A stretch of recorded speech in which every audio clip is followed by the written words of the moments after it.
different. Oh, there we go. Here we go. Welcome back to the Vegans Who Lift podcast. We are so excited to have you guys today. We are your hosts. I'm Brooke Sellers, Miss Meatless Muscle, and I am here with the bodybuilding vegan, John Thomas. What's up, John? How's it going?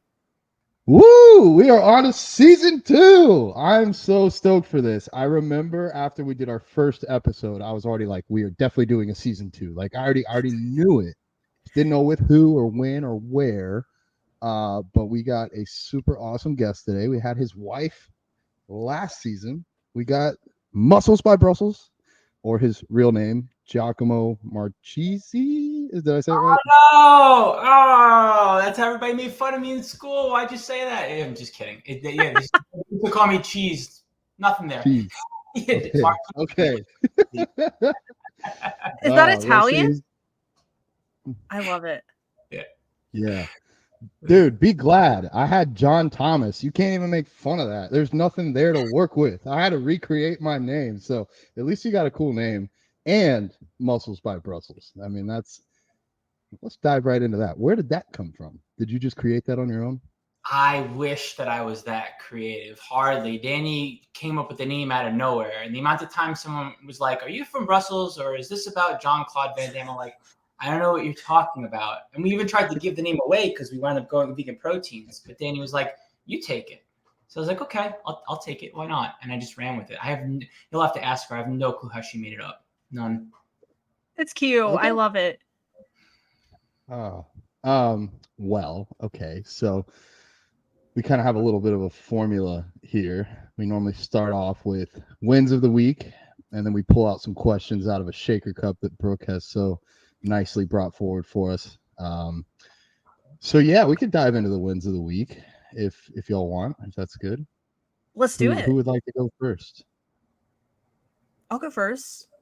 Okay. My win for the week, which we might share a win. We are on round 2 of our business coaching, and we have had everyone continue successfully, and they're continuing to build out their businesses and grow their following, grow their social media. And it's great. We've got everybody. So we've got the same group, and we're still, developing those relationships and getting to know everybody and those connections. And I think that's a huge win for this week. I'm super excited about that. A huge, I will piggyback off that. We had 12 people sign up for the Vegans Who Lift Coaching Academy, where basically Brooke and I are giving a crash course on everything we wish we knew 3 or 4 years ago when we started coaching. And the first month went by, and we were like, well, we'll see who signs up for the second month. And for a little while, it was crickets. I was like, we might have like 2 people.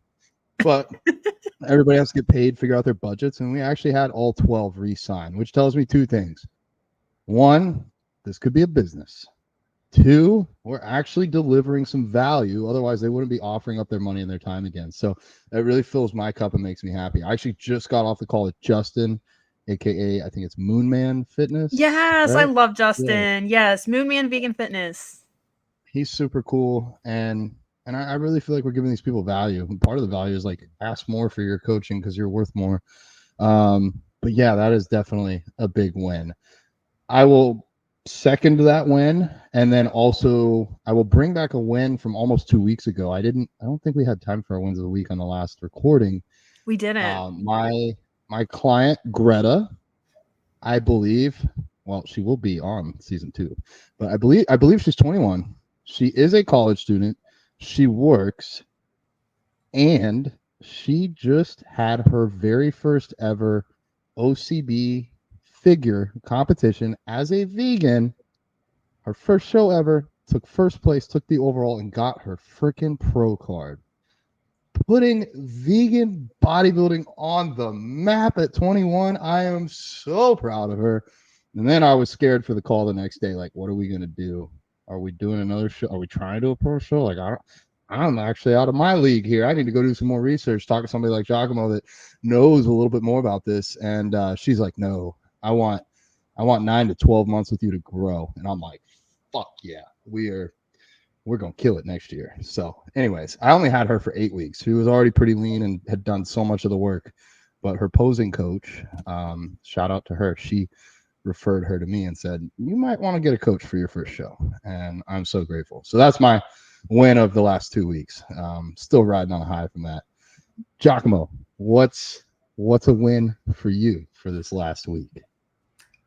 I finally got to see the Boston Red Sox play, and they did the wave 6 times around while we were in the bleachers while someone was drinking beer, presumably, out of a stinky sneaker. And the whole experience was everything that I hoped it could be and then some. So I'm calling that one a win. Oh, That's awesome. What a fun awesome. experience. Baseball games are so fun. Yeah. Yeah. And business-wise, let's see. It would be foolish to not talk about the team of athletes that we're getting together to compete in September in Tampa at the USA Fit Fest and in October at Mr. America in Atlantic City. And last year we took, I think, 30 first place medals and many records and many overalls. And this year, I'm sure of it, the team has a chance to be significantly more competitive than last year. The athletes are incredibly inspiring too. The most inspiring stories to me personally are the ones about overcoming perceived physical limitations from injuries. Like this one dude is going through his second surgery on his spine. And so it took him out of the games, CrossFit games, as an elite, but he turned over to bodybuilding and became pro, and he's a drill sergeant. He's just about to get his second surgery. They told him he was going to be paralyzed, and now he's still going. And now he's going to compete with us on stage, and the guy looks phenomenal, for one.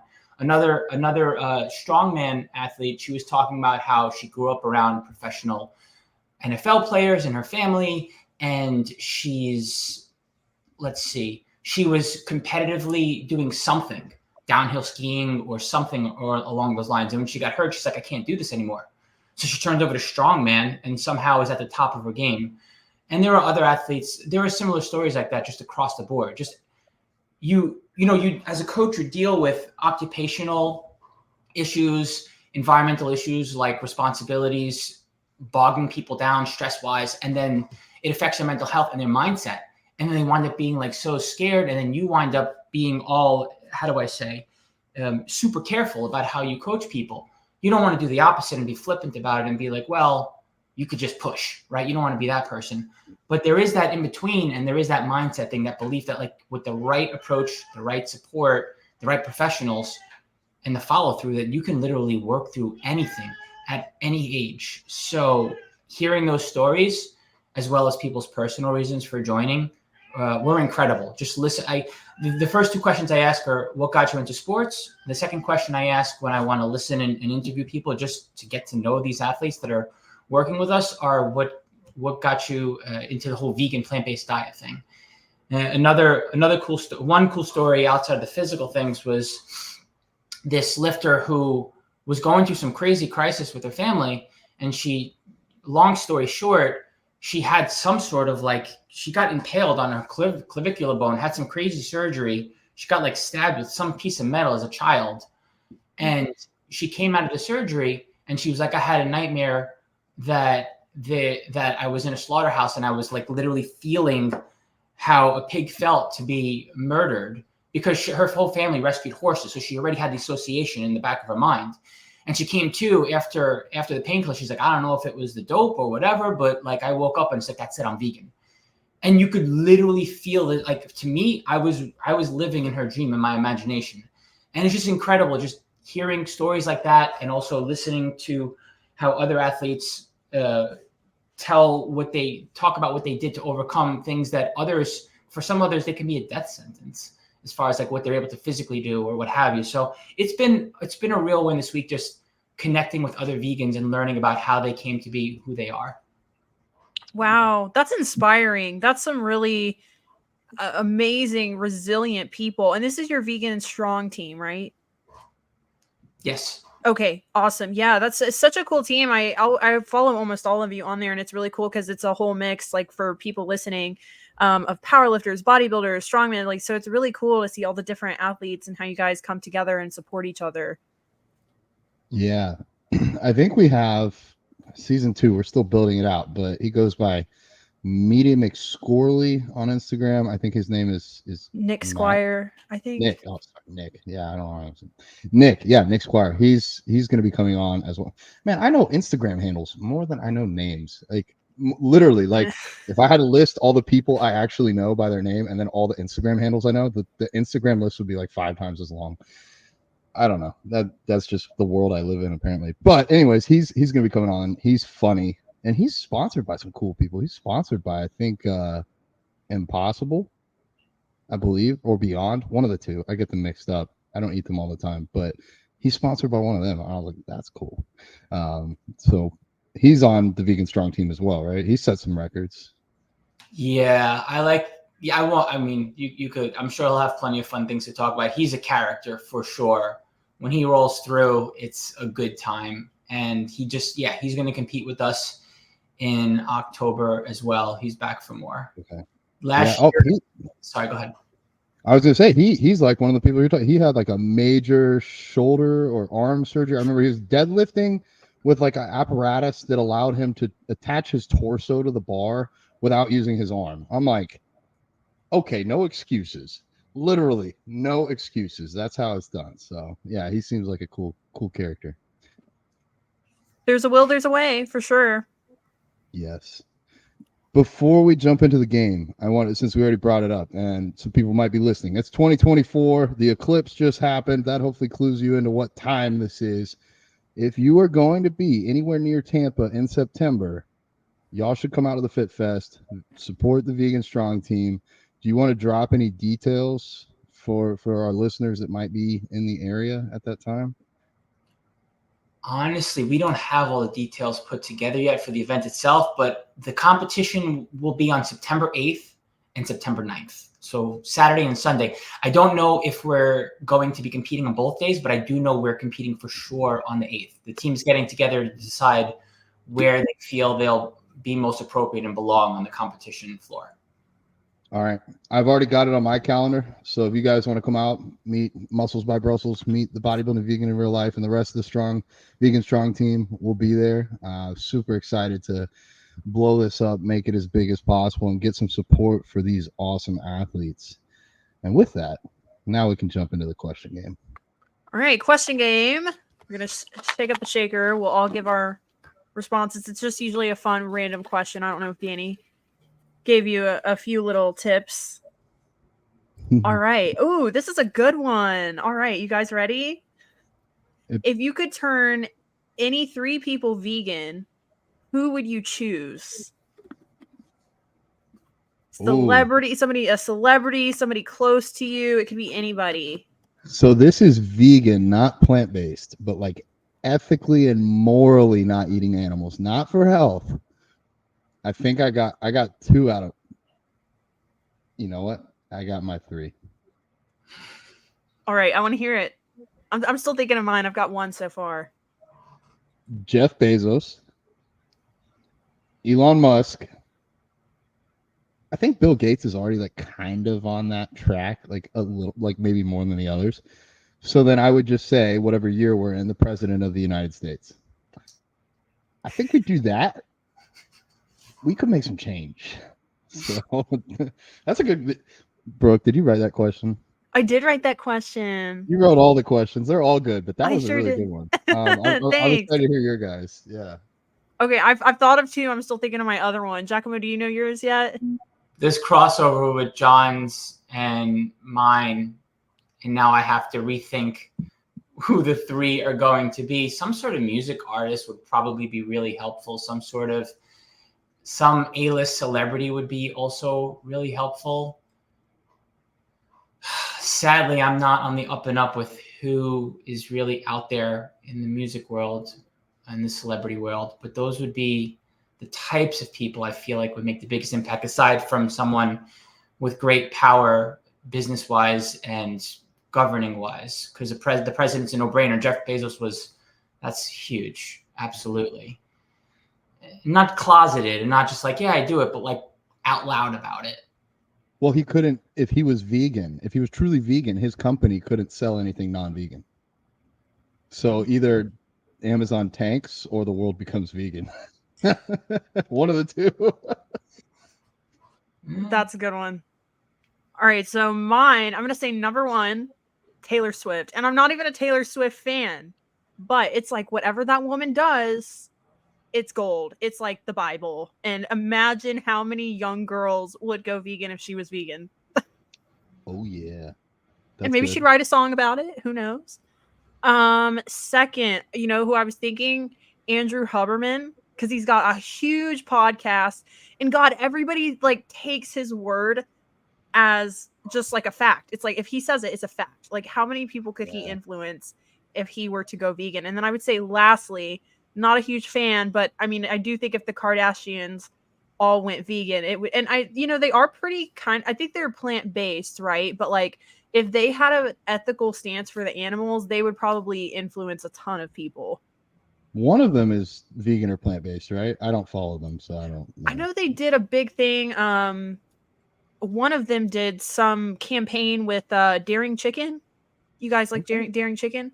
So they did some sort of campaign with them, but I think they're Sean said Courtney is vegan. Okay. I knew one of them. Cool. Yeah. All right, cool. If we could get a few more, that would be, I think that would be pretty good. I wish they would be, I wish I don't know if Courtney's vegan for the animals. She's probably not. She's probably vegan for health reasons. I feel like in California, like in the elite, like celebrity crowd, it's kind of like people are vegan for more health reasons, you know? If they had an ethical stance for the animals and they were vocal about what was happening in slaughterhouses, that would be awesome. We have a few notable ones. I mean, just off the top of my head, Yeah. Joaquin Phoenix, of course. Like he love accepts an award and just goes off on a vegan speech. He doesn't even talk about the award. Natalie Portman, she's also vegan. Billie Eilish is vegan. You know Woody who is Harrelson. one? Oh yeah, I love Woody Harrelson. You know who? I always wonder because so Leonardo DiCaprio, he's a huge environmentalist, right?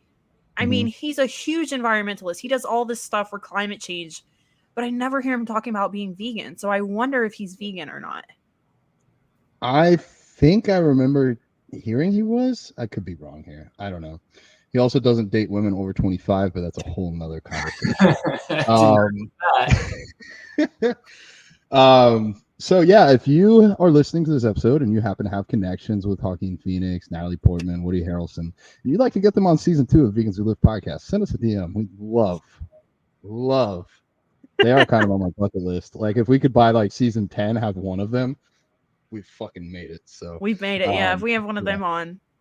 Yeah. I'm thinking other really loud people that no matter what they say, like Donald Trump, for example. Yep.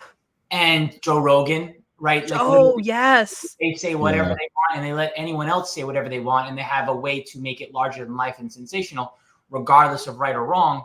Those kinds of voices, regardless of your own personal feelings, could influence and impact a lot of people if they, hypothetically speaking, went vegan. So those are two ideas that come to mind for me.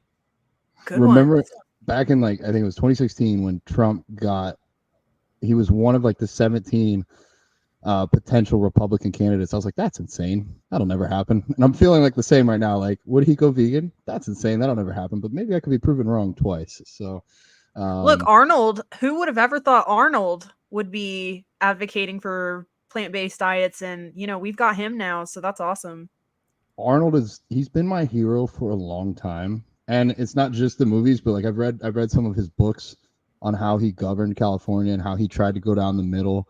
There's a Netflix documentary that's pretty solid, but he's come a full swing. He's like one of the people that I feel like has a moral compass, and when something's brought to him that needs to change, he adjusts.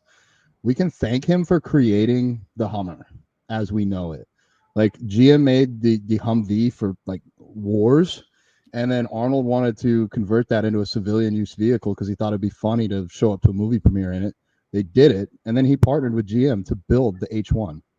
So we have Arnold to thank for the gas guzzling Hummer, but then he felt guilty 20 years later, converted his to electric, and now GM makes the electric Hummer. So he's come full circle there. Same with eating meat. He talks so much about the benefits of plant-based diet and how we should cut down our consumption. And while I would love to see, thousands of people overnight go vegan if he turned vegan, even by him just encouraging a few people to eat more plant-based meals, and by a few, I mean I don't know, his base has to be hundreds of millions of people that listen to him. So cool dude, in my opinion. I feel like he's really changed the world, and I'd like to somewhat follow in those footsteps by the time I get to his age.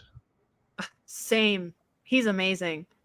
Well, good one, guys. Yeah, those were really good. So, Giacomo, let's get into a little bit more about you. For anyone who is listening and maybe hasn't run across your page or Danny's page, tell us a little bit about you, what you're all about, your sport, what you do, all that jazz. Sure. I am an online vegan coach. I also manage the largest team of vegan strength athletes and physique athletes in the world, all natural. And I used to run the world's first and only online vegan supplement shop and had moved on from that. And I've been involved in the vegan community for going on 16 years now, after initially getting active in it on the vegan bodybuilding forum that Robert Sheik had started. And it's been a long journey for all of that, as far as what I put out there and what I do for a living. On a personal level, I've spent 25 out of the 43 years of my life focused on bodybuilding, something like that. I got into it as a child to gain confidence in myself and to take control of my body and be able to get better at sports. I got more into the health side to try to, I think the influence was try to save my dad. It didn't work, but I get to be an example, I hope, for others. But that started about like 20 years ago for other reasons. And I continue to find ways to focus on others, as, you know, when it comes to their sports, longevity, their personal reasons to go vegan, and they want to be fitter and healthier and all that stuff. So, sorry if that's a little bit scattered, but that's just a little bit of what I do and who I am. I regrettably have focused too much on bodybuilding the last 10 to 15 years. And I don't like that, because I feel like I've missed out on having fun doing other kinds of things. So I'm trying to get more active and do other stuff that I genuinely enjoy. Like, I love racket sports and I'm really good at them. I just don't play them anymore. But I'm trying to make time for other things like that, as opposed to just focusing on, because body, as you know, as you both know, it can take over your life if you want to get really good at it. That is such a good point. And that's something that we actually have not talked about yet, which would be a great episode for us to talk about, you know, the sacrifices you have to make with bodybuilding. You know, the time that you miss out with friends, you know, you may miss out on certain dinners, or and even like you said, like, you don't really have time for other sports, like, because I mean, for one, I know a lot of people, they don't play a lot of sports while they're in prep or they're bodybuilding, because one, risk of injury, right? Like, why would you want to get injured doing a recreational sport when you're getting ready for a show? And you just don't, also, you have low food, like, you don't have the energy to go play your best and, you know, really have fun doing it. So that's definitely a huge part of bodybuilding, is you have to give up a lot. I think a lot of people underestimate the time commitment that is required to do a show. The time, the money, the health investment, people have no idea. Even if it was easy, even if it was watching TV, they have no clue how much it would take. And it's not watching TV. It's pretty freaking hard. You covered so much there. There's, like, I took notes because I want to unpack some more of this. I want to say, first of all, thank you for being an activist. Thank you for giving back with your time. I feel we are so lucky as a podcast, and just Brooke and I in general, to have your time and your presence right now. You could be anywhere else in the world. You're choosing to be here with us. You, Robert, Danny, I feel like y'all are the OGs, the OG vegan bodybuilders. Like, y'all have been doing this for 15 years, like since I got into it. Like, y'all were there. I remember seeing you guys and Robert, and I was like, oh, those are my people. That's who I could one day be like if I stuck this out. So you've undoubtedly paved the road for the next generation, for people like me and Brooke. And I think Brooke and I's goal is to kind of, like, almost, I don't know how people see this here, but at least on my screen, you're on the bottom, and then it's me and Brooke, and then, like, me and Brooke can do this, like, because you guys laid that first road. We can capitalize on that, use social media, use our presence along with your knowledge and the work that you guys started, and kind of, I hope to one day be in your spot and be handing this off to the next generation, the next guy that's in his 20s or 30s that wants to do this. So thank you, first of all. I wanted to put that out there. It's nice to see the torch being passed all over the place, as opposed to thinking that whatever we do, it's past our time and we shouldn't be doing it. I deal with doubt all the time, and I feel like, why should I keep going when there are others that are doing this better than I ever could and doing other things that I can't? And it's nice to hear that there's support out there. At least that's what I want to say to whoever's listening. Like, please know that we are an incredibly tight-knit and supportive community that can see past ourselves in most any circumstance and scenario, because the work that we get to do when we bond and we do this stuff together can change the world. It can. So it is literally that important to continue to align and connect with each other in any possible way. And I was thrilled that I was invited on here, because a lot of times, honestly, I just feel like I'm washed up or something like that, because I've just been doing it for so long, whatever, this and that. But it's nice to be here, and it's an honor to continue to be able to do the work.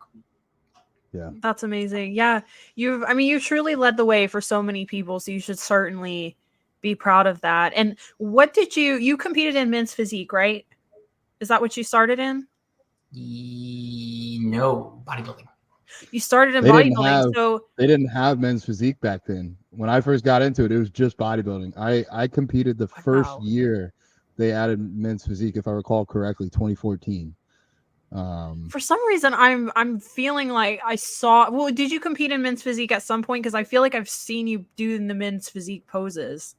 Yeah, that was the Okay. one I medaled in and did really well in that one time, and I haven't gone since that one season. But I may, just for fun, but I've really just Yeah. focused on bodybuilding. Yeah. Well, now I'm curious. Which would you prefer? If I have something to prove, probably bodybuilding. If that honestly probably is my reason, if I'm being perfectly real with myself. But who knows? I mean, I like the idea of bodybuilding because it forces you to become stronger from head to toe.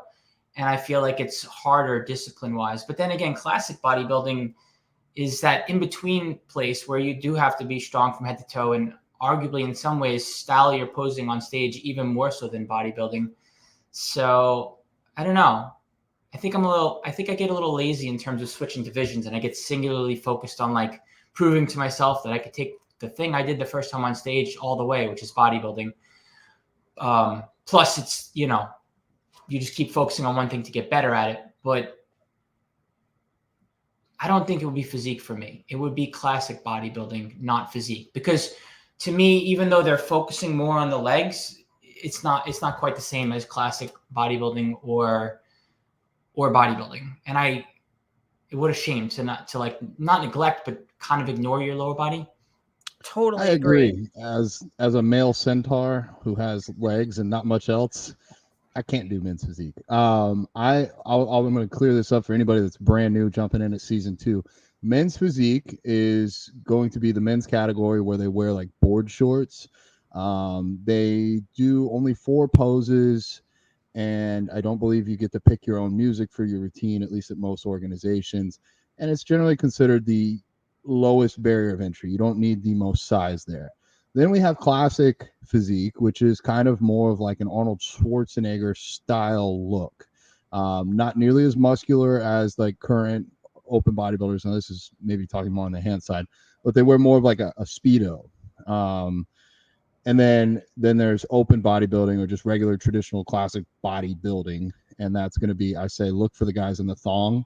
That'll be a giveaway. And the goal there, I feel, is the easiest goal to attain from an objectivity standpoint, not actually doing it, but for bodybuilding, it's basically get as big and as lean as humanly possible. Whereas with both classic physique and with men's physique, you don't have to be as big. I actually just went to a show my friend competed at, and this guy was huge in classic, like almost my size on upper body. And I was like, damn, he's going to kill. He got last place. So depending upon the show, the judges are looking for a different look there. So nailing that look that's subjective and a moving target versus like this kind of static target of biggest and leanest, maybe that clears something up for somebody that's not super into bodybuilding. But I agree with you, brother. When I first started training for a show, they actually had me jump in men's physique because they didn't have enough competitors for somebody to turn pro. So like, if you could just jump in, we can give out a pro card. I was like, okay. I actually brought my bathing suit because I was going to go to the beach after. Sure. Placed horribly, but I didn't know how to pose either. But for me, bodybuilding was always bodybuilding. You get at least the 9 mandatories, the 4 relaxed poses. You get to pick your song and do a routine. Not that you get scored on the routine, but it just, for me, it's the essence of the sport.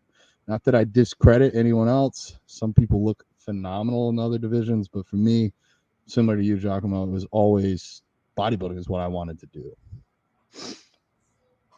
I wish we could pick our song. We don't get to pick our song, but we're only up there for just like less than 30 seconds. Doesn't women's physique? They don't get to pick a Women, song? I feel like maybe women's bodybuilding, maybe women's physique, but figure wellness and bikini do not get to pick, unfortunately. Fitness? Y'all got fitness? Fitness, you can go to a yes, we do have gymnastics routine. fitness. Oh Lord, y'all do not want me doing that. Giacomo, do we need men's fitness? Men's fitness. Yeah. That would be kind of cool. It would be, right? So I mean, cool. think about all these CrossFit competitors. They could probably just cross over right now. Do something crazy. Crazy story about that one. So, God, I keep butchering her first name. Angeline. I apologize if you're out there. So Angeline Brevis, she's France's strongest woman, right?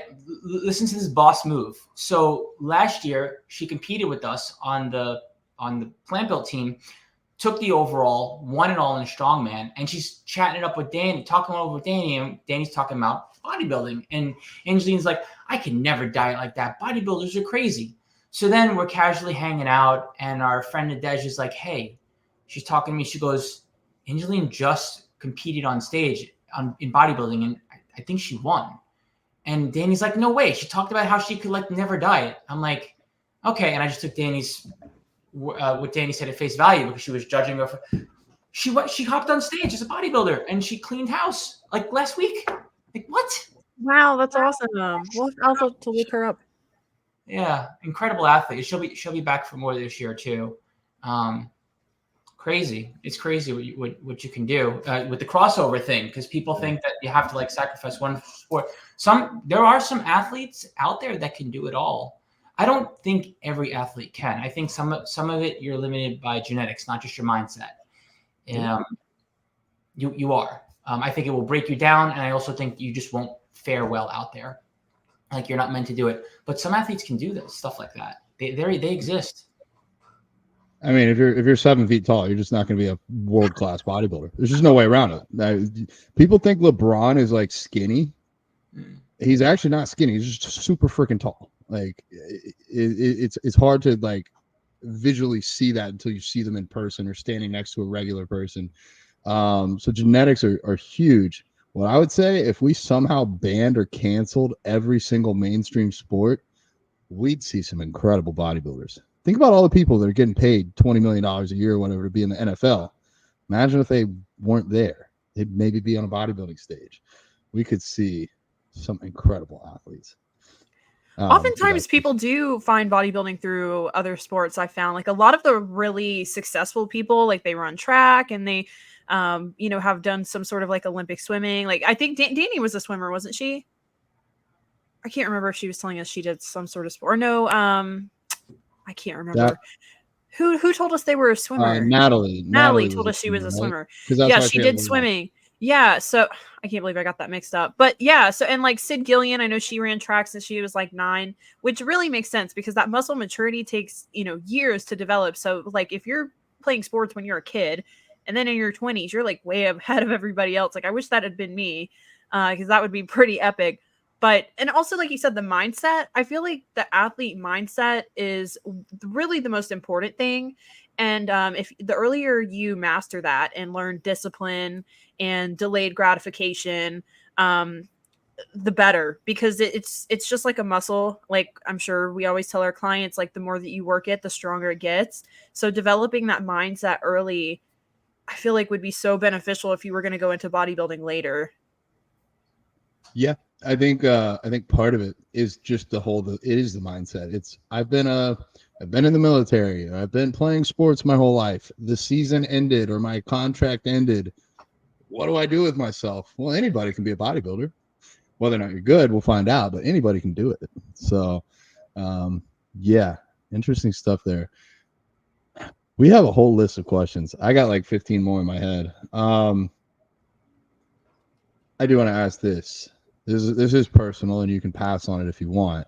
You had mentioned wanting to get your father on a more plant-based diet. What was that in? If you mind going into detail, more in relation to, was it a certain health condition or? By the time he was diagnosed with renal cell carcinoma, I believe it was already at stage 3, kidney cancer. And he lived with it for 15 years. And he chose that I'm going to live and I'm going to have Western medicine patch me up and keep me going approach. And it didn't serve him. I mean, he lived way longer than he should have. When a doctor says get your affairs in order, and it's 15 years have passed and you're still here, like, what a blessing. But like, he lived a life in an incredible amount of pain. And who's to say if he could have reversed it or not? But I'll never know. So, you don't want to see your parent sick, and you don't want to lose your parent. And when both of those things happen, and you look back and you think to yourself, like, well, everything I did for myself to like lead by example was useless, as far as what was probably like your main driving. That's kind of sad. Man, the world still feels pretty empty without him, honestly. This weekend in particular was hard, and it's already been like 4 or 5 months, and I just, I can't even get to bed sometimes, honestly. I literally cannot get into bed, because just the idea of like, it's lights out where I usually sleep reminds me of loss and death. So it was really hard to lose him, and I really hoped for more, and it didn't happen. So it just goes to show, no matter what control you think you have, and no matter what kind of influence you think you have, and no matter how much of a leadership role you take in changing and helping to change other people's lives, that you can't make anyone do anything. And that's why I changed like what I've been saying for many years on the saying leading by example to be an example, because that is literally the one thing that you have complete control over, and you can only hope that it helps others, and to obviously be a resource and be open-minded and listen and meet people where they're at. Like, it's easier said than done. Like, you're eager, you want to help people, but sometimes that could actually be the absolute wrong approach, and people, whatever. I mean, people, how do I say, are going to do what they're going to do. Well, a lot to unpack there. I don't think it's fair for you to place blame on yourself, because you presented the information. You did everything you could by being an example, and you can't force anyone else, short of doing something that would get you arrested. Like, you can't force somebody not to eat certain things. I know, I've tried myself, and I'm excited to see Robert's book, The Impactful Vegan, because I think it's going to give myself and anyone else in our position ways to be more effective with our activism. You'll never know your true impact. You'll never know, because for every person that messages you on Instagram saying, thank you, I'm going to try plant-based, or thank you, I got so-and-so to do this, or thank you, so somebody showed me your page, I'm going to try this. Every one that sends you that, there's probably 10, 20, 30 that are doing it behind the scenes and just won't say anything to you. You've pioneered this for so many people, and it's sad that someone so close to you couldn't see that influence, but your influence extends extremely far and wide. I feel I can somewhat relate to you. My dad last year was diagnosed with cancer, and he died 37 days later. And I remember visiting him at the hospital, seeing the food that they were giving him, and thinking, if he can get home, I'll meal prep for him. I will sit him aside. I will get him on whole foods, plant-based, because his best case scenario was 2 to 5 years. He ended up having a stroke So like he didn't hit the best case. He had an additional issue. But outside of the animals, I think all of us sitting here right now are fully vegan for the animals. But in this case, it was selfish. I wanted to keep him around a little bit longer and be like, this is something you can do. I just even had a client reach out. She's in remission and she's not vegan. And I said, look, I'm not trying to push ethics or morals on you, but for yourself, you should really look into this.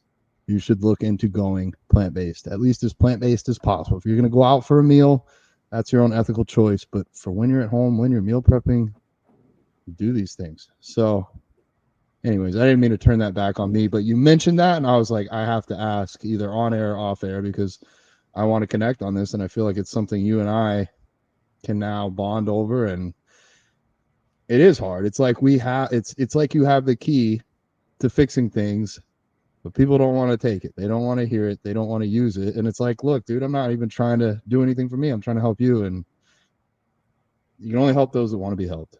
That's what it comes down to. I think that's the hardest part of being a coach too. Yeah, we deal with that a lot with coaching. It's so hard when it's your own family, though. It's so much different because it's like, man, you have to know I'm coming from a place of love. That's like my grandparents. My grandparents absolutely love my grandparents. They practically raised me, and they had terrible heart issues, terrible.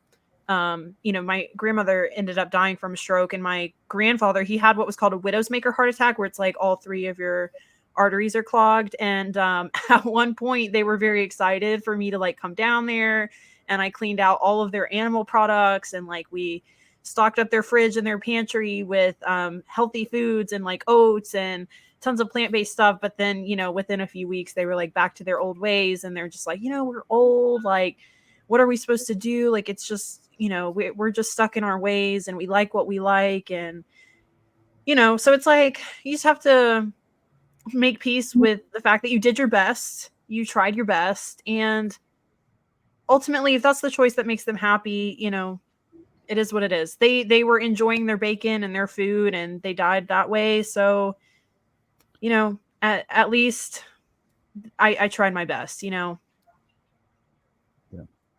It's all you can do sometimes. Oh gosh, we are gonna have to change. That's on me. I brought us down this path, but I wanted to dig deeper. Not on the Thank schedule. you for sharing, brother. It's not easy. Let's maybe talk about something happier, body dysmorphia, and why you got into bodybuilding to gain confidence in your life. Because I think we all come from that. Let's maybe talk more about the confidence aspect, because I feel like when I speak to you, when I met you at the Arnold in Ohio, there was Arnold, and you were there. You seem very confident there. You seem very sure of yourself. You know your stuff. You've been doing this for dang near half your life, if not more. What drew you into bodybuilding? I know you said for sports, but like specifically for you, like were you already conscious of how your body looked, or did you just want to get stronger? Like, I'm just going to let you tell me. Sure. Well, my first thought was I wanted to make the tennis team. My second thought is that I wanted girls to notice me. My third thought was that I did not want to be a target for bullying. And then as I got really into it, I realized that bodybuilding was safe because it was me and it was the weights and it was and that was all that mattered. And as my body changed, I realized that I could do whatever I wanted with it. And I could help others do the same, and I could keep going. So as I got more and more into it, it rewarded me more and more with the idea of getting stronger and being able to change the way that I looked. And that helped me feel confident in my body and in my own skin. As far as what you need to do with your environment and your lifestyle and your eating habits and your discipline, that's an entirely different story. That's challenging and tricky. And honestly, bodybuilding you wind up eventually like with like a magnifying glass on 100 times power, looking at yourself from head to toe when you take this to that level. So that's a little tricky, but once you get past how weird and awkward that could be, it's actually kind of cool. Yeah. A lot more to hit on there. I resonated with number 3, trying not to be a target, because I was a target for a long time. Now I'm a target again. I'm walking this morning. People are honking their horn at me, and I'm like, what? And I'm like, oh yeah, I don't have on a shirt. I got a head tattoo. I got green hair. Like, I'm a fucking target if I can find one. How old were you when you started this journey? 15. 15. Okay. Me too. Nice. Yeah. So when we had Danny on, she was telling us a little bit about what it was like watching you prep. And she was telling us that you eat some really weird foods. Oh, yes. So me and John were curious, like, what a prep looks like for you and what you enjoy eating the most. If I'm deep in the throes of a prep, honestly, I try to keep it clean and healthy as much as possible. It's afterwards where I wind up screwing up, because eventually I'll crack and I'll start throwing in foods that are hyperpalatable or calorically dense or like whatever. Competing winds up making me eat more healthfully, and it's after the fact where I usually crack, or like right around competition season time. But typical prep, honestly, so let's see, oats in the morning and protein powder and fruit. I'll come back and I'll have some vegetables and a little bit of grains and like seitan. And later in the day, I'll have a piece of fruit or some carrots and some pretzels, and then I'll end the day with more grains and vegetables. But then eventually it gets really weird because you're not eating much. Mm-hmm. You know, like last prep, I screwed up because I just had so much pressure on me, and I put pressure on myself to begin with. And between running the event with Plant Built, competing at the same time, and touring and trying to grow our coaching company all at once. And we had our niece and nephew come on in like 3/4 of the way into my prep, right before I was about to start the competition season. And we had prepared for the idea of homing them, but with us if it needed to be, but it wasn't something we were exactly expecting. So like it was like the perfect storm. And I just completely cracked. And even before that, I had started eating more than I should have been when I was traveling, just trying to like keep it flexible, or if it fits your macros, or like be intuitive. And like stuff does not work when you can't. At some point, you're lying to yourself. You're lying to yourself. So if I'm supposed to be eating, let's just throw numbers out for fun. So if let's say I'm supposed to eat 1,800 calories a day to 2,300 calories a day, and I go and I'm eating 3,000 to 4,000 calories a day on, for half a week, and I'm doing that when I travel for 4 weeks during my prep, four trips, like I'm shot, I'm done. So at the end of my competition season, I had to get down to like stupidly low calories, like 1,000 calories for a couple weeks just to clean things up, just to compete again. I mean, it was ridiculous. Definitely one of my more shameful moments for my preps, but also I was proud that I saw through what I wanted to, and I ended the competition season on my terms, and I got another show or two under my belt. But wasn't my best look, wasn't my best prep, even though I saw it through, and it got weird.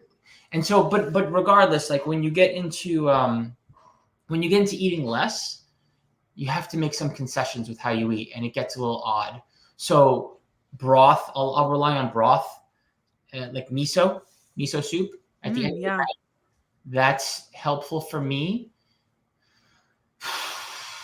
What else? That's a great idea. I need to start doing that. I love miso soup. Cauliflower rice is a really good one. Yeah.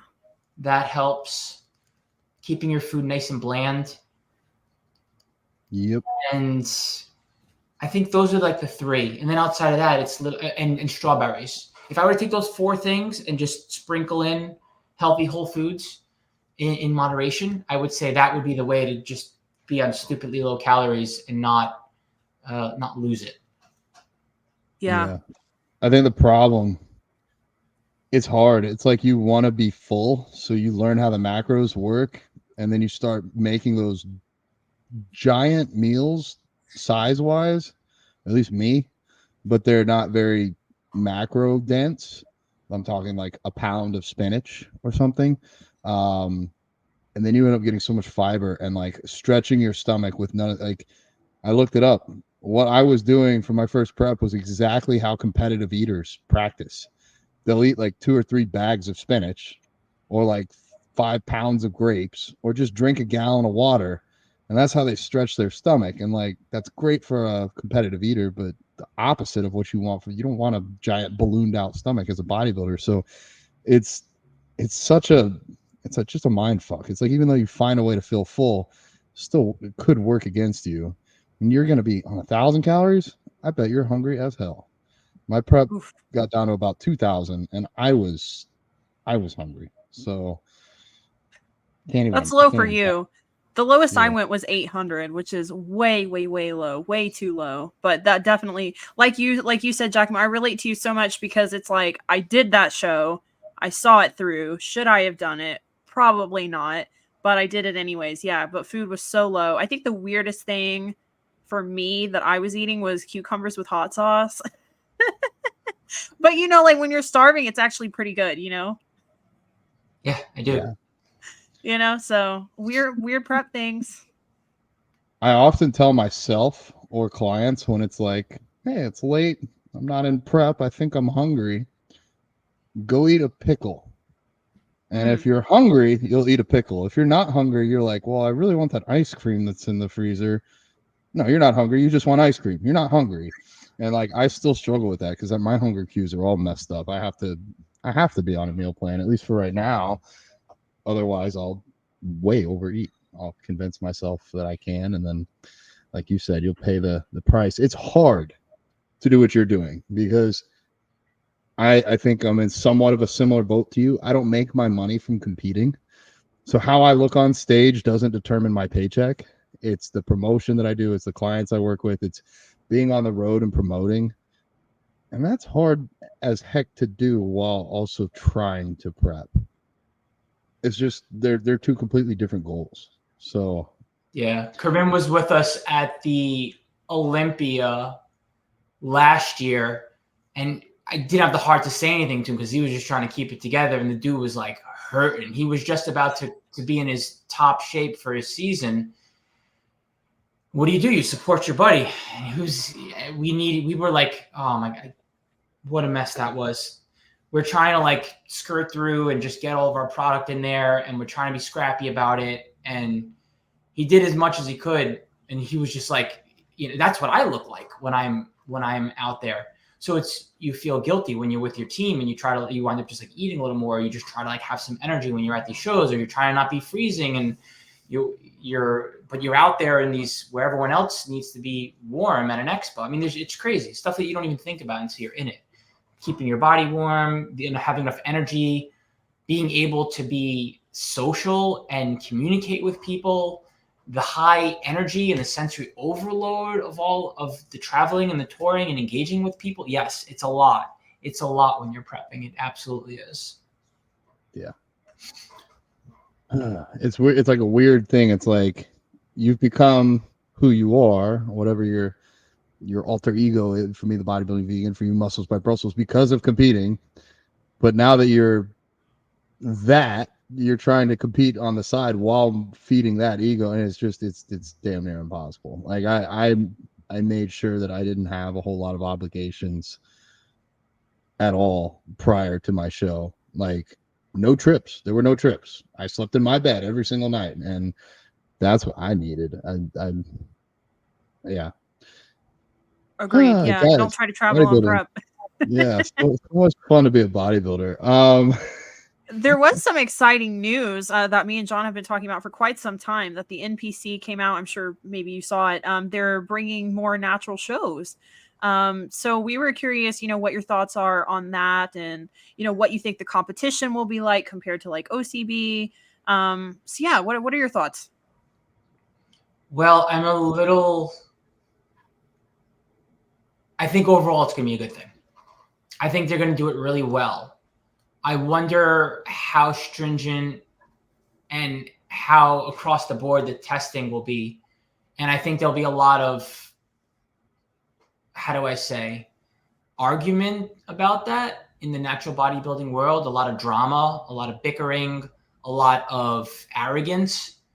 how it actually plays out is going to be entirely up to the NPC and the IFBB and the powers that be, because they have a tremendous amount of resources. So how they choose to do it is going to really dictate how it plays out. It's interesting because when you look at Mr. America, which has been their organization was around before the IFBB and NPC. I just casually looked at it just out of curiosity a couple of weeks ago. As the IFB and NPC started becoming more and more enhanced and more the athletes engaged with more and more PEDs, they just took over. They took over the whole bodybuilding world.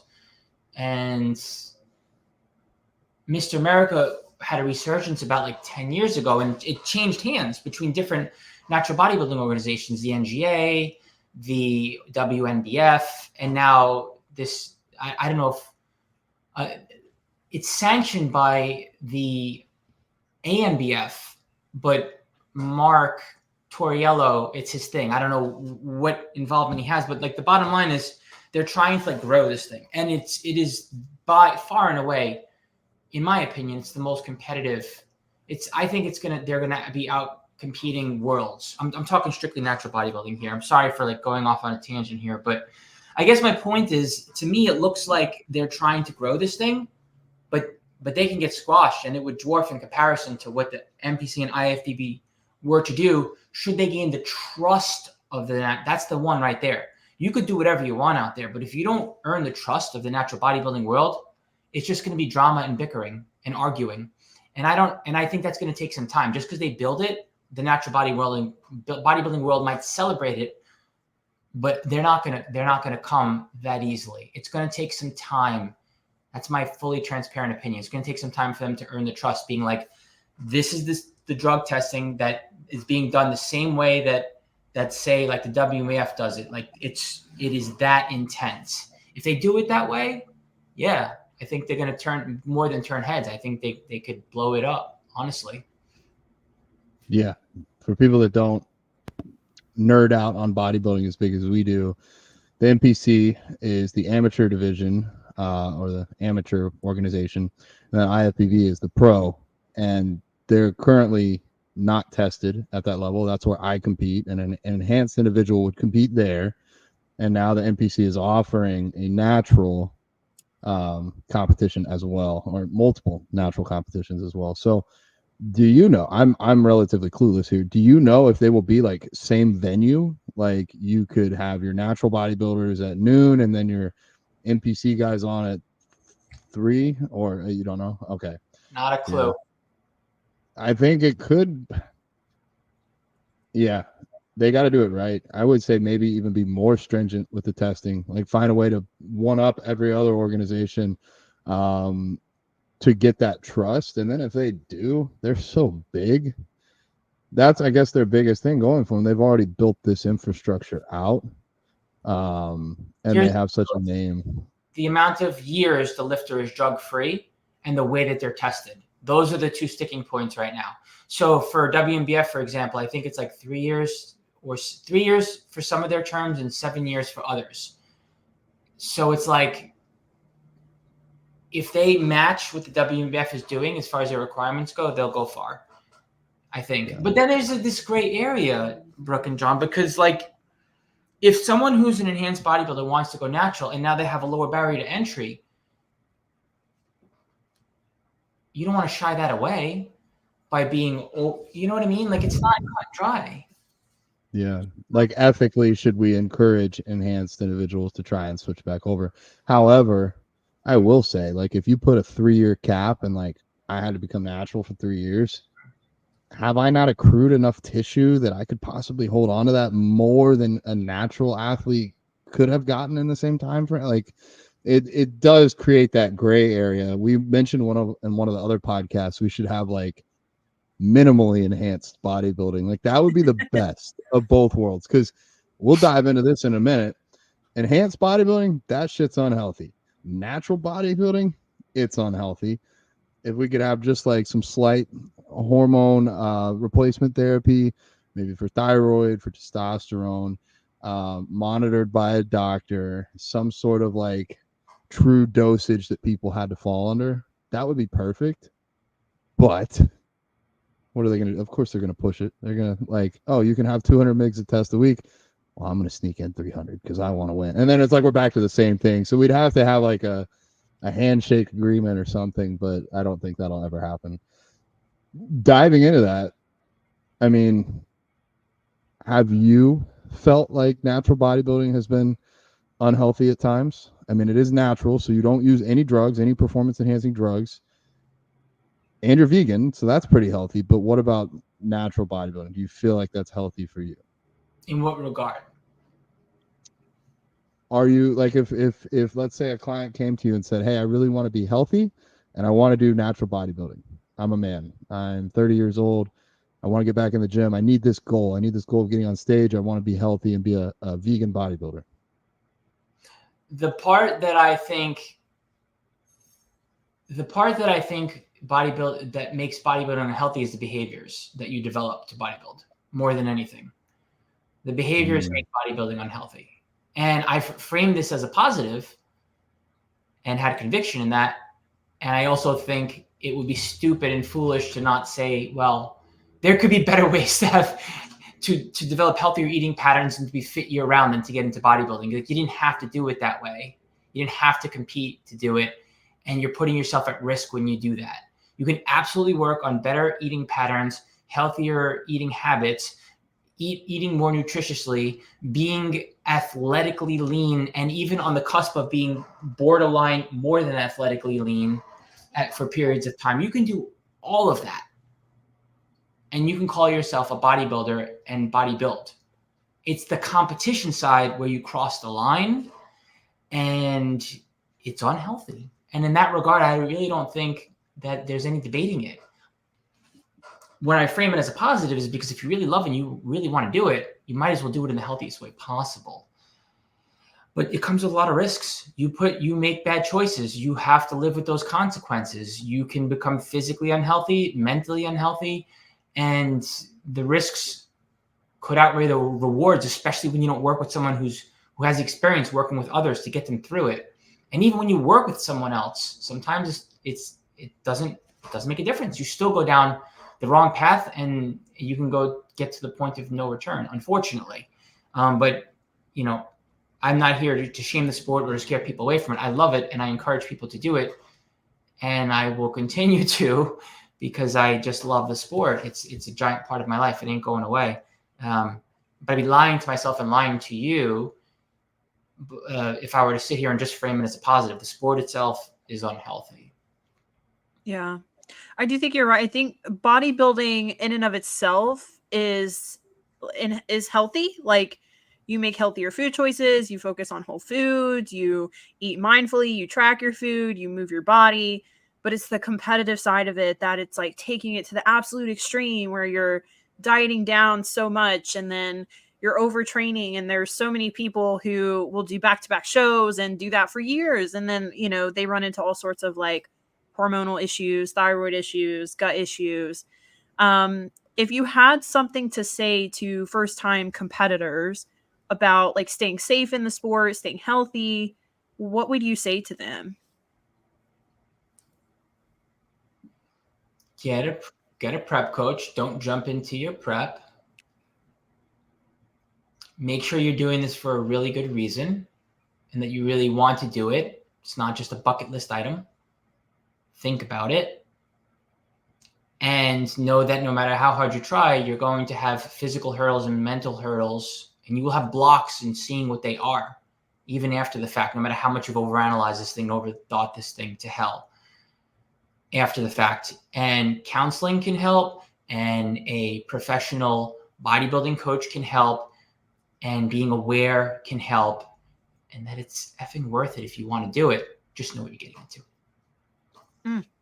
What Great a advice. perfect answer. I agree with everything you just said there. It's interesting. When I asked you about health, you delved into mental health. And I kind of even like in this moment, just like threw that out. Like, don't even worry about mental health. I just meant physically. But yeah, there's a lot of mental health issues that can come from this. The obsessiveness, like it almost creates OCD tendencies in people. I think it's that desire to be that microscope and find anything you can improve upon. Even to me, like, I was talking with Allie, my girlfriend, this morning, and she's like, "Oh, we could go to yoga on Saturday." I was like, "Okay, yeah, we could do yoga in the morning, but if I'm training legs on Saturday, I can't do yoga. If we're doing arms Saturday evening, I could fit yoga in, but I don't want to be tired on leg day. I don't want to like let even just a little bit of anything get in the way." And it's like, I'm a year out at least from a show, but that's still how my bodybuilder brain works. I try to find a way to work it around. Like I could do arms instead, but still, it's you hyper analyze everything. Um, Dang, I'm blanking. I had another question, but we can get into that in a minute. It is a little obsessive. Like I just came over to my mom's house for a few days, and I probably had like 5 bags because I brought all my food scale, my Ninja Creamy, all my workout stuff, all my supplements. Because it's like I don't want to get behind just a few days, you know. So it is a little obsessive and a little crazy, but you know, there are really good parts about it too, like you said. It's very rewarding if you're doing it for the right reasons. And I love that you mentioned the checking it off a bucket list because there's so many people I find now that are competing to just check it off their bucket list, and I don't really know if that's enough to get you through those nights where you're going to bed hungry and like you don't want to train, your legs feel like concrete, but you got to go train. And, you know, to really have a good why, I think is really important when you're competing, and to really be real with yourself and make sure that you're doing it for the right reasons. Yes, I remembered. I'll get to that in a second. But to piggyback off what Brooke said, like the bucket list, when somebody approaches me and say, "Hey, I want to work with you. I want to do a show. Will you coach me?" First question is, how many shows have you been to? If they're like, "Oh, I've been to 5, like this year." Okay, yeah, you're probably interested in the sport. I've never been to a single show. Well, how do you even know that you want to do this? You don't even know how a show's run. You don't know anything that you've seen somebody post on Instagram, and you're like, "Oh, that looks like fun." Man, it's like literally. I tell my clients, I can hold your hand as we walk through hell together, but I can't walk through it for you. Like it's gonna be a walk through hell. As far as what we were talking about just a minute ago, this is what came back to me. Competition is unhealthy. The art of bodybuilding, lifting weights, eating healthy food, high protein diets, all of that is healthy. All that's going to help you live a lot longer. Staying natural going to help you live a lot longer. It's that maybe last 10% that we push to as a competitor where like 100% of the damage is done. If we had a way to like quickly body fat test people at a show and create a show that only allowed men to get to like, I don't know, like they have to be between 9 and 11% body fat. Oh, that'd be like healthy bodybuilding. Like we'd have big, full competitors coming in. Nobody would be crazy dick skin condition, and it wouldn't look like a bunch of freaks, but it'd be healthy. And if we had, I mean, granted, some people store body fat differently, so it might look better on some than others. But if we could do that, I think it would be a healthy sport. Also, last point, and then I'll shut up. No sport that you're competing in to win, I don't care if it's NASCAR, golf, basketball, football, none of those are healthy. Nobody's Yes. coming out of that better than they went into it, mentally or physically, if they're trying to be the absolute best in the world or even just place. Mm. Was that what you remembered? Yes, all of that. Okay. I was curious. I'm like, did you finally remember? The main thing was that 10% one. I was like, yeah, like if we're even like body fat, like we're down to 10% body fat, we're still healthy. Yeah. Like Giacomo said, athletically lean, because there's a point where you're athletically lean, where your insulin sensitivity is great, you're primed to put on muscle, but oh, I want to do a photo shoot or I want to hop in a show. Well, we have to get leaner than is athletically lean, which means your performance will start to suffer for you to get leaner. And people think bodybuilders look great on stage, but that's when they're literally at their weakest point is on stage. It's almost like a backwards sport. Like a power lifter is their strongest on the platform. A football player, other than being beat up, is going to be their strongest on the field. So Yeah. Very backwards. So, Giacomo, you're also a coach, like we talked about earlier. What made you decide to start coaching other vegans? What inspired you to start helping others? Danny had her very first client when we had our very first plant built team in 2012. And then she decided to keep doing it. And I had kept running our supplement shop. And then I came to shadow her and work with her. I also was personal training clients out of college in like 2002, and I'm a giver. I like helping people. So this is even pre-vegan. I was the guy in the gym who would offer a spot just because and like help someone with something. I enjoyed that, and it was my idea of giving to someone even if they didn't want it. So then I got into personal training. So I always liked I had liked the idea already of working with people and helping people. Love that. So what would you say, since you've been an online coach, what has been your biggest challenges as an online coach? My biggest challenges as an online coach? Yeah. Getting people to commit. The second they're like very close to getting what they want, they give up. Yeah. And there's no telling them elsewise. And that hurts. Because like in one sense you could feel guilty perhaps because you're keeping them there longer than they want to be or longer than they should be because they're not you're afraid they're not going to get there. In another sense, it's just like that psychological barrier where someone is just about to get what they want as far as the body they want and their process is working, but they don't quite get there. And then in another sense, you have to also convince them like, hey, now how are you going to keep it? And how are you going to learn how to do it on your own? And then that after the fact thing where it's like, they need their autonomy. They've pretty much already gotten to where they want to be on paper. And yet it's your responsibility to be like, okay, well, as a coach, here's my handoff to you. You're going to be able to do this process on your own. Give me a couple months just to get you there. It's that weird gray area where that in-between space where people are not quite getting the exact result they want on paper, and they're also not necessarily going to be able to get there on their own after the fact. I think it's the hardest part of working with somebody is being in that in-between place. Am I making sense? Yeah. 100%. Oh yeah, been there.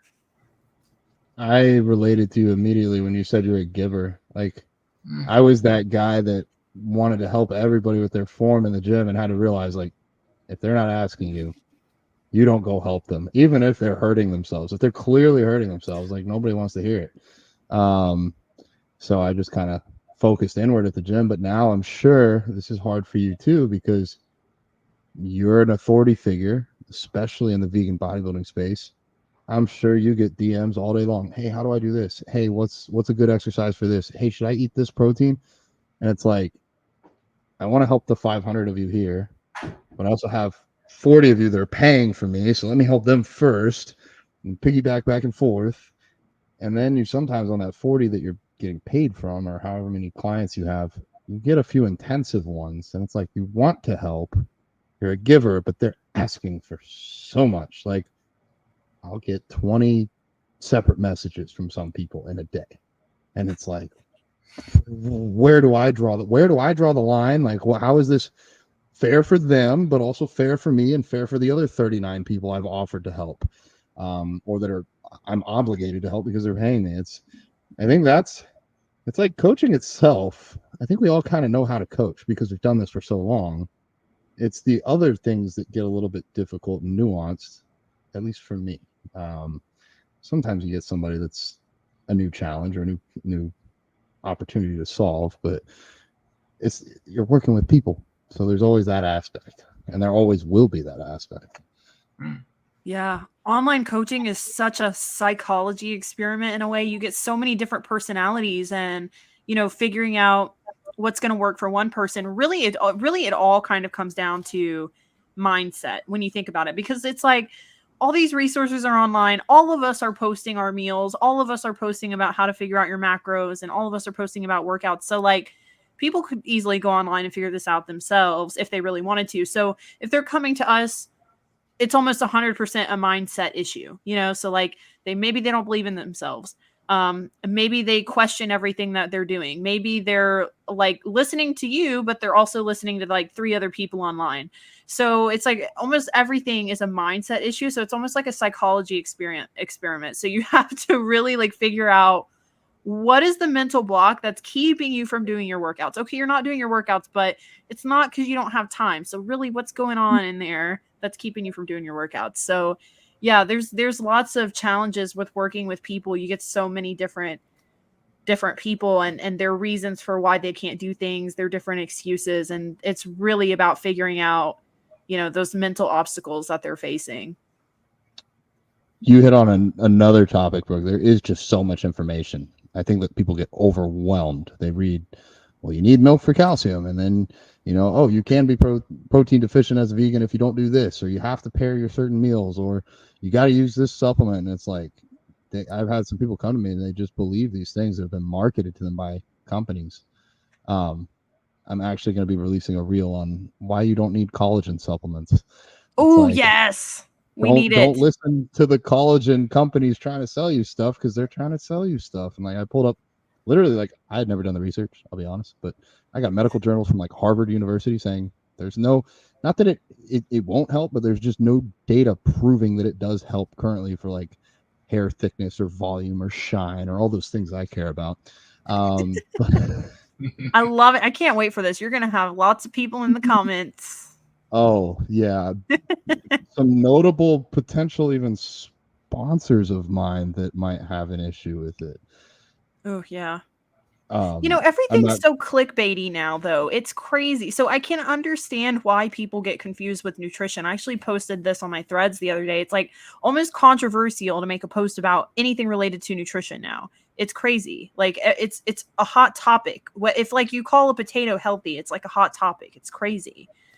Just because you get so many clickbait stuff, like you scroll through, and if you're just a normal person who doesn't know anything about this stuff, you see, oh my God, broccoli's bad. Don't eat broccoli. Oh my God, seed oils are going to ruin your gut and ruin your health. Oh my gosh, like you have to go carnivore to clear up your acne. No, you have to go vegan. It's like, I can understand why people are confused because everybody's trying to monetize on some like crazy radical idea to get views and likes. Yeah. That's social media. Anyways, I actually have a deep-seated personal question for you. Well, it's personal for me. It's a question I want answered.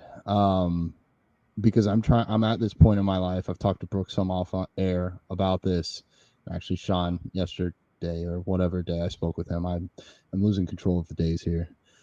How do you, someone who's a veteran of this, of being an online coach and being in this space and doing these events and being a competitor, how do you set up your work-life balance? Or in another way for me to phrase this, how would you recommend for somebody like myself to set up my work-life balance? Because right now, up until 24 hours ago, I had 0. I'm working on it now. I'm eager to learn and to improve and to take better care of myself so I can do this like yourself for decades instead of just burning out sometime in the next year. So I just threw out a lot. But work-life balance, what do you personally do to make sure that happens? Mandatory 7-day vacation once a year. Periods of time where my phone is not on me, no matter, my phone doesn't meet me. My phone in my bedroom and me, we don't hang out together. We're not a thing. My phone stays in my office. So does my watch.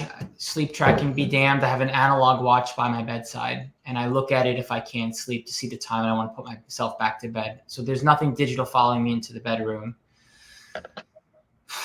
Periods of time where I force myself to not be like I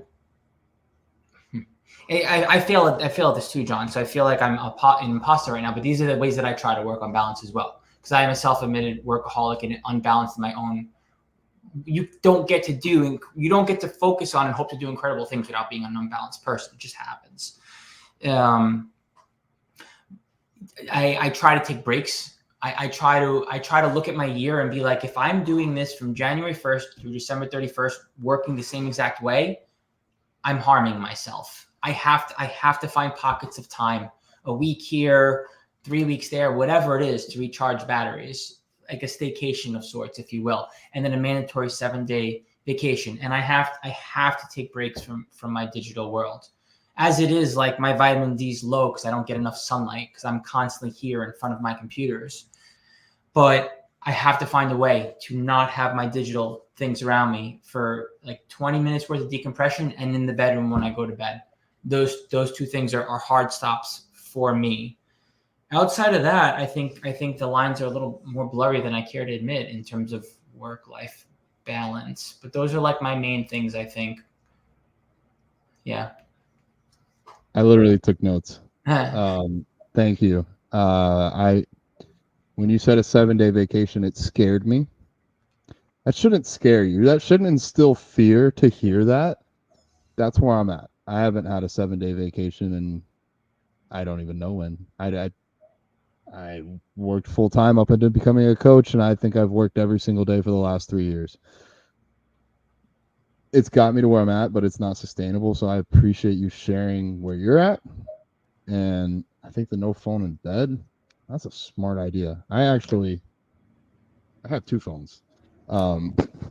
Because if one is uploading a video or one is replying to a client and then I get a call, like I have 4 screens in front of me right now, and this is like my little office, but I don't need either of these in my room. And I've turned off all notifications on my watch, so it's just for time and tracking my heart rate.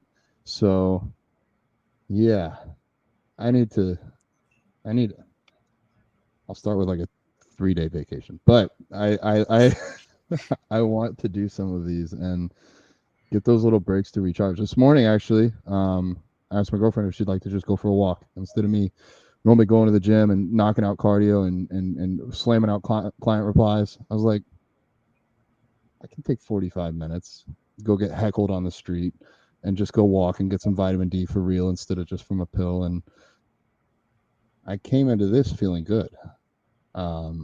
So I think I'm getting the signs personally that I need to do this more. So anyways, I'm not trying to make this all about me, but thank you. This was like when Brooke said we got questions for him, that was my first one that came to mind. Like, well, how do you do that? Because you've been doing this for longer than me and I look up to you. So have you jumped in a float tank before? Jumped into what? A float tank? Never. Ooh. Oh my gosh. I love them. Scared the hell out of Danny because she was like, oh my gosh, I'm alone in my thoughts. It's terrible. And me, I thought it was brilliant. It's just sensory deprivation. So you're floating in very buoyant water because it's heavily salted. So you don't feel you're not laying on anything. You're floating in water. You can't see anything. It's pitch black in there. You can't hear anything. All your senses are shut down. And after I travel, I jump into one ideally as soon as I can. And it helps me reset. It helps me reset my mind. And I go in there and I'll even meditate for a little bit or be mindful, and I'll try to stretch my body out a little bit, and then I'll just chill for like that solid hour in there. I find that to be really therapeutic, honestly, on a practical level. I am intrigued. I've never done it before. I've heard about it. I've always thought it was interesting, but now I feel like this is a sign. I should try it and report back. Yeah. How much? I actually have the spa that I go to has one, but I've never done it. How much did you pay, and how long do you sit in there for? Is it like an hour?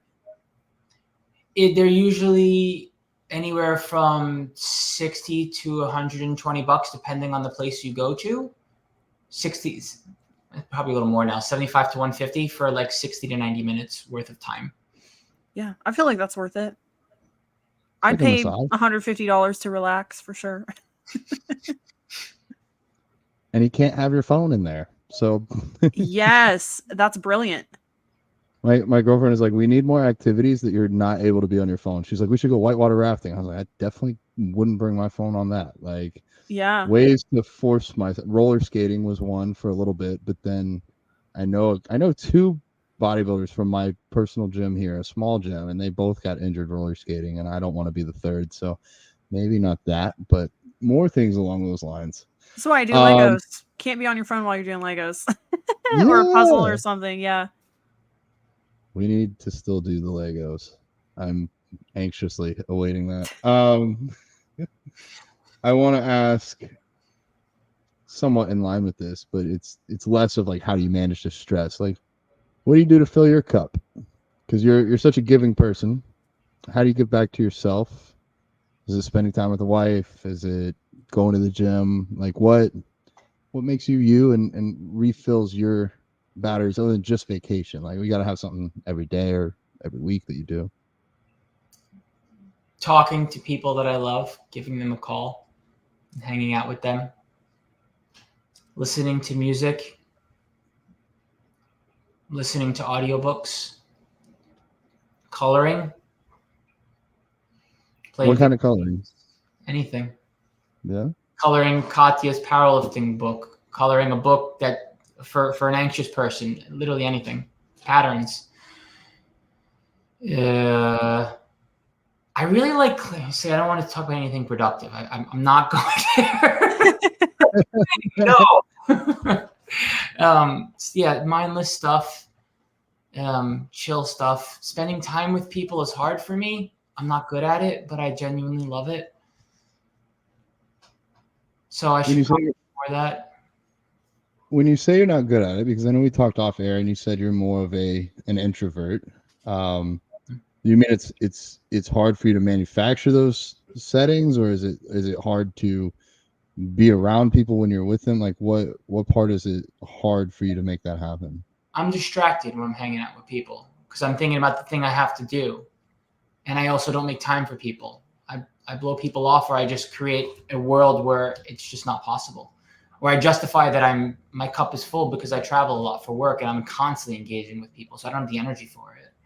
So I don't make time for close friends and just spending time with them. Like I'm the type of person who you come over to hang out and I'll be like doing chores or like not sitting still, or like instead of just sitting down on the couch and just having a real conversation. It's sad, but so there's an area to work on for sure. And that's something I should probably do to fill my cup better. But the other stuff is just instead of just decompressing, just enjoying your time doing something. There's a difference between the two. Absolutely. Yeah. Very good wisdom. Owning your own business is a lot to juggle. Especially when you don't have any help and you're wearing all the hats. It can be a lot to manage, and definitely making time for yourself is really important. Man, I feel like I'm living in your head or you're living in my head, because I'm the same way. If somebody comes over, if I get a phone call, I can go wash the dishes while I'm on a phone call. I can go do this, I can go do that. Like I can find a way to multitask, and then I'm not really at my best, It's sometimes I'll try to play tricks on myself and be like, what if this is the last time you get to talk to this person? And that slows me down. And slows me down a good bit.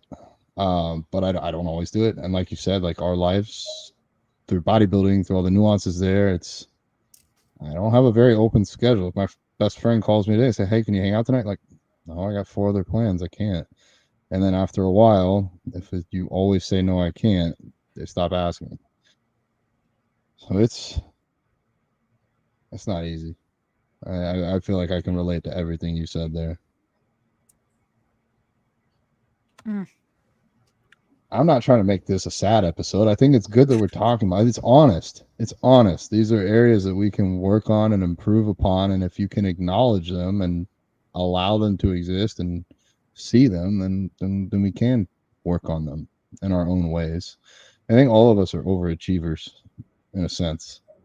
We all, for whatever reason, genetically or biologically, want to do more with the time we have here, which can be great for the world that we manufacture and for the people we interact with on the extremities, but like for ourselves, it can be our kryptonite, I feel like. Yeah, definitely. Stress is no good, no bueno for your health. So you got to make sure you manage your stress, because it will manifest eventually, somehow. I truly believe somehow. You hear about people all the time who they're perfectly healthy and then they get some crazy illness or sickness, or they get injured or something like that. And stress is powerful, and you got to manage it for sure. It's really important. Yeah. Well, I'm looking forward to seeing you in September. Maybe I'll see you before then. Remind me again, where are you based out of? Massachusetts. Yeah, so you're nowhere near Florida. You're way up there. How far is Massachusetts from New Jersey? It's like a 6-hour drive. Wow. Okay, never mind. That's still a pretty far drive. I'm gonna be at May 19th, I think.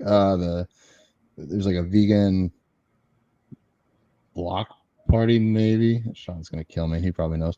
In Asbury Park on May 19th. You could Google it. Somebody could find it out, but that's nowhere near you, so I wouldn't necessarily expect you to make that drive. Well, you'll be in my neck of the woods in September, so I'll definitely see you for that. For the Fit Fest in Tampa. Anything else you want to shout out or promote? Or Brooke, did you have any more questions? I feel like I've gotten my notes. I got a lot out of this episode. So personally, I want to say thank you. I've gotten a lot, but anything you guys have? Yeah, just thank you for coming on. It's been a pleasure. You and Danny have been awesome guests. And love your content, love everything you post, your YouTube, your podcast is great too. And we really appreciate your time and you taking some time to come on today. Yeah. First husband and wife that we've had on, right? Yeah. Yeah. And you got to be the leader of season 2, so that's yeah, your pilot episode 1, season 2. I'll take it. All right, Brooke, you got to manufacture something for like 30 seconds. I got to pull on myself.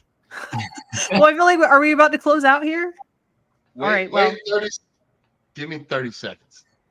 Oh my gosh, yeah. Okay, anyways, Giacomo, where he does this every single episode. He runs to the bathroom. Yep, Right. this is the most unhinged podcast. Anyways, Giacomo, where can we find you? Where can we hear your podcast? Where can we follow you? All that good stuff.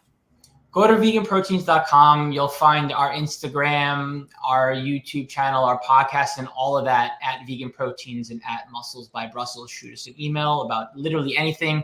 Let all three of us know how we can be here for you, what kind of questions or conversation did this stir up for you, and let us know how we can be more supportive. and he changed shirts. Oh my gosh. I can't believe I forgot to put on my Muscles by Brussels shirt when he's wearing my shirt. I was like, at some point, I'm glad I even had a shirt for this. But it was the first time I put on a shirt today. But then I did not even think to go grab this out of my closet. So I had to. I had to represent Muscles by Brussels. I love it. I love it. That's good. Thank you, sir. I don't know if you know how much good this podcast is going to do. This episode specifically, if nothing else, even if it doesn't air for some reason, I've personally gotten so much from this. I genuinely appreciate it. I've asked you some hard questions, and you and I have so much more in common than I ever realized. It's a lot. Started training at the same time. The only thing is you've just been doing it a little bit longer than me, so I can learn from you. Yeah. I genuinely appreciate you, brother. Yeah, likewise. Thanks for being open and vulnerable as well. It's nice to have things in common and to have that kind of bond. It's easier said than done. So I appreciate you. Yeah, you're getting a big hug in September. Yes, and tell Danny we said hello. We had so much fun with her. I shall. All right, Brooke, you brought us on, so I'll do my best to take us off. Yeah. All right, guys, this is it. First episode of season 2. We've done the thing. Make sure, if you aren't already, go follow Muscles by Brussels on Instagram. He's a fantastic person. And make sure you can help us grow. If you enjoy this, send it to somebody else. If you enjoy it, leave us a 5-star rating on Spotify would be wonderful. And please interact with us. Leave your questions. vegansexplore.com. We will take your questions and answer them live. So somebody leave us a voicemail. We've already gotten a few. We'd love a few more for season 2. And with that, I think that's everything, right? Yeah, that's everything. Yeah. All right. Have the absolute best day ever. I love you guys. I appreciate you. We'll see you next time. Bye. See ya.